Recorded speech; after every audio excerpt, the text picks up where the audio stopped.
Béranger Saunière aurait-il pu découvrir des documents historiques liés à la véritable vie de Jésus? De nombreux détails troublants appuieraient cette théorie, à commencer par l'Église. L'abbé Saunière fit inscrire sur le fronton une phrase en latin, Terribilis est locusiste, ce qui signifie « ce lieu est terrible ». Un accueil plutôt étrange qui se poursuit dès l'entrée avec une statue d'un diable qui scrute les fidèles d'un regard terrifiant. D'autres questions se posent aux visiteurs, comme ces deux enfants Jésus, l'un porté par Joseph, l'autre par Marie. Et puis il y a cette incroyable station 14, où l'on découvre la mise au tombeau du Christ de nuit. Un sacrilège pour la religion juive et l'Église catholique qui n'enterre jamais ses morts après le coucher du soleil. Alors pourquoi l'abbé aurait-il fait peindre cette pleine lune? Et puis il y a Marie-Madeleine omniprésente que l'on retrouve sur l'autel face à une croix faite d'un bois vivant et comportant de nombreux bourgeons. L'abbé Saunière y aurait également rajouté personnellement le paysage énigmatique que l'on peut voir à gauche de la Sainte.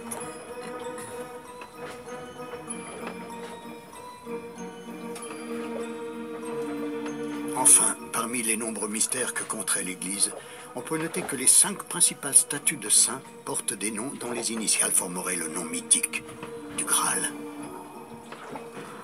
Alors, pur hasard ou volonté de coder son Église, même les plus sceptiques se posent encore. J'ai une intime conviction que Rennes-le-Château est lié à un secret beaucoup plus gros, qui en soi finalement ne serait pas dramatique dans notre 21e siècle, mais qui bouleverserait comme les esprits, parce que peut-être que ça ferait prendre en compte des mensonges que nous avons eus depuis 2000 ans. C'est quelque chose de difficile, parce que finalement on était peut-être très loin de la religion que Jésus voulait prêcher, et que Saunière a peut-être trouvé la religion de Jésus, peut-être pas celle de l'Église de Rome.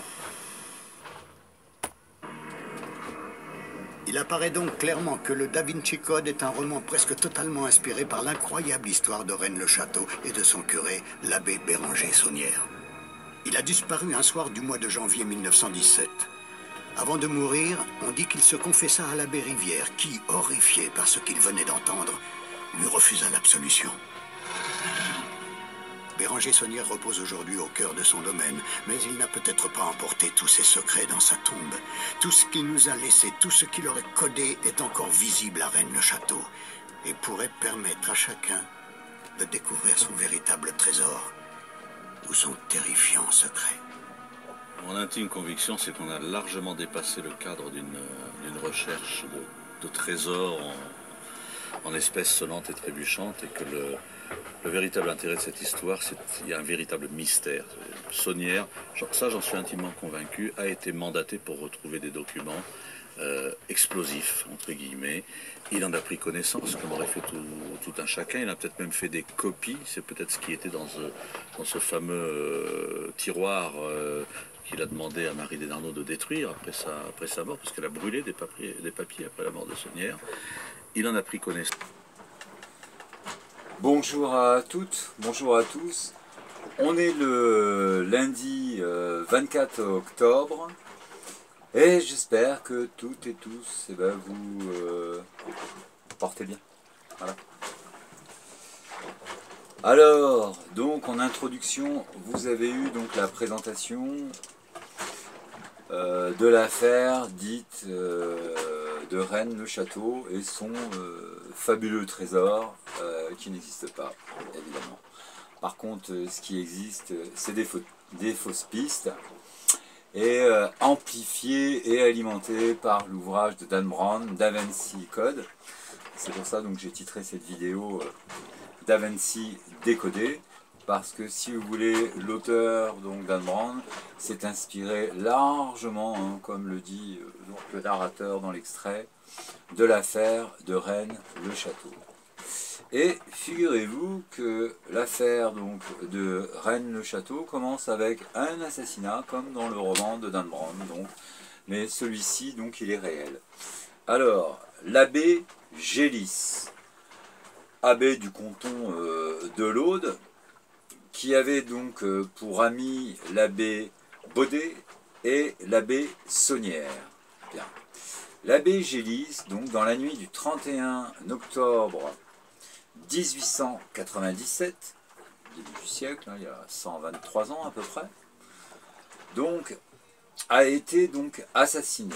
Cet abbé était, l'abbé Gélis était reconnu donc dans le village pour être une personne acariate, méfiante, et pour cause, puisqu'il était en dehors de sa fonction d'abbé, il était prêteur sur gage, c'est-à-dire usurier, et donc on peut comprendre, si vous voulez, qu'il était relativement méfiant, il fermait toujours sa porte à triple tour, il mettait des pièges un petit peu partout. Mais ce soir-là, donc, la personne qui laisse rentrer chez lui, il la connaît. D'accord, hein. L'assassin qui vient, hein, a la confiance donc, de la victime. Mais l'abbé Gélis fréquentait assidûment, une fois tous les 15 jours, il organisait un pique-nique avec ses deux collègues abbés, l'abbé Saunière et l'abbé Baudet, durant lequel il partageait des informations. Bien. L'abbé Saunière, donc, suite à cet assassinat, si vous voulez, qui n'est pas un assassinat pour un vol, puisque nous avons retrouvé, les enquêteurs ont retrouvé donc des billets de banque dans tous les tiroirs, une sacoche dont les lanières étaient arrachées et vidées de son contenu. Donc forcément, cette sacoche ne contenait pas de billets de banque, parce que ça aurait été incohérent de la part du voleur de prendre l'argent dans une sacoche et pas dans les tiroirs qui se trouvaient donc à côté. Donc cette sacoche contenait évidemment des documents, et ces documents n'étaient ni plus ni moins que l'évangile de Marie-Madeleine, qui rappelait, d'accord, qu'il était important, qu'il était vital d'être bon, d'être doux, d'être gentil, sous peine donc d'être recyclé, d'être réincarné, hein, c'est pour ça que Jésus avait déclaré « priez pour vos ennemis », donc en animal. C'est facile à comprendre, hein, si on a un comportement animal, autant qu'on soit donc un animal. Donc vous pensez bien que la teneur de tels propos dans un évangile ne pouvait que déplaire donc à l'Église. Et il était, si vous voulez, donc hors de question de laisser passer cet évangile. Et pourtant, cet évangile donc, a été la doctrine des cathares de l'an 0 jusqu'à l'an 1280, où ensuite la peste de Rome, avec ces mercenaires templiers de l'époque, donc sont venus anéantir le bien-être de la première civilisation française, hein, qu'étaient les cathares. Et pour vous en convaincre, je vous invite à écouter une chanson de Léo Ferré, Pauvre Rudebeuf. Rudebeuf, donc c'est un poète qui a vécu au XIIIe siècle, hein, et donc qui a assisté évidemment à l'inquisition lancée donc par les barbares de Rome. Voilà. Alors, revenons donc à l'abbé Saunière. Donc l'abbé Saunière, si vous voulez, pour moi, est un personnage plus que douteux, dans la mesure où, après la mort donc, du père Gélis, c'est lui qui continue donc à fouiller aux alentours donc de l'église de Rennes-le-Château. Il fait des trous de partout. Il va même mettre en scène donc une fausse découverte d'or, en demandant à des ouvriers donc de déterrer une dalle, et comme par hasard sous cette dalle il y avait des louis d'or. De plus, sa servante Marie, donc qui a brûlé aussi des documents à sa mort, mais elle avait eu aussi le temps, hein, en dehors de brûler des documents, de propager la rumeur que les habitants de Rennes-le-Château dormaient sur de l'or, mais ils ne le savaient pas. Donc, voilà de quoi, si vous voulez, fabriquer une fausse piste. Mais l'abbé Saunière, sur la fin de son existence, je pense qu'il a été torturé par quelques démons. Donc il a demandé la confession donc, à l'abbé Rivière, lequel, à la suite de cette confession horrifiée, lui a refusé l'absolution. Je pense que l'abbé Saunière avait anticipé puisqu'il avait donc placé des signes dans son église, donc pour rappeler à ceux qui arriveraient évidemment à décoder donc son code, la vérité. Alors, ensemble, décodons ces signes.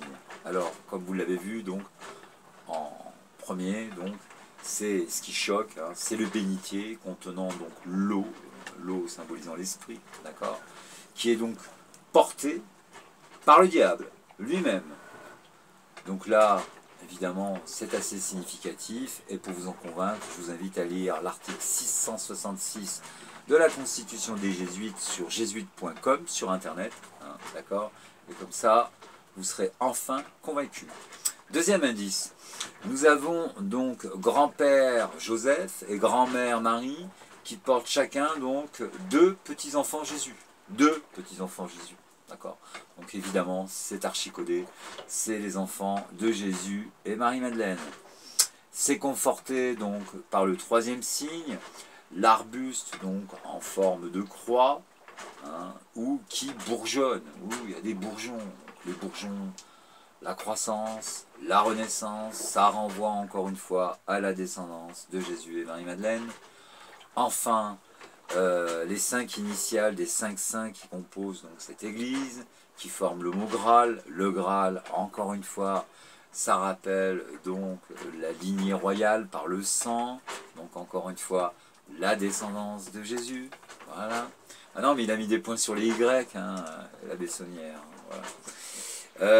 Donc vous avez aussi donc une fresque avec qui est juste apposée au dos de Marie-Madeleine, où donc on devine bien donc une montagne enneigée, donc certainement les Alpes, puisque derrière les Alpes vous avez l'Italie, et que l'Italie au Vatican, hein, vous avez bien cette tour là carrée du Vatican, je ne sais plus comment ça s'appelle, enfin bref.